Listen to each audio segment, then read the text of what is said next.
Mula naman sa mga umaatikabong eksenang kinunan sa Hong Kong for a Secret and Prague last week, no time wasted para kay Andrea Brillantes na blocked off ang Sunday Family Day kahapon para sa kanyang fans sa Quezon City. Narito po ang report.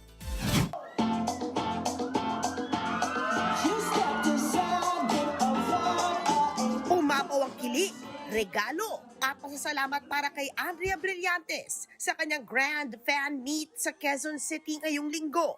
Level up talaga mula sa munting restaurant date way back when she started.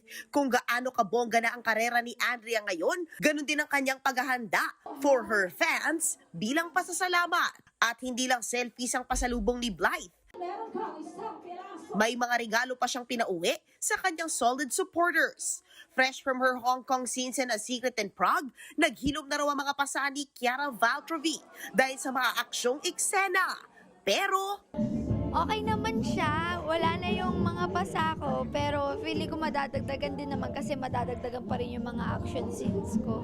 kahit saglit lang ang kanilang shoot sa Hong Kong, puno naman daw ito ng good vibes at family moments. Sobrang saya naman, sobrang saglit lang din naman yung taping namin. Parang isang araw lang kami nag-film. And I've always loved visiting Hong Kong. So masaya, and I was with my mom, kasama ko family ko. Nang tanungin naman tungkol sa bagong kanta ni Ramona, ang kanyang alter ego in music, nakangiting umiwas si Andrea. Nagpatikim na kasi siya ng bagong single na ilalabas sa May 29. Tingin ko, kailangan yung tanungin mismo si Ramona, hindi po ako.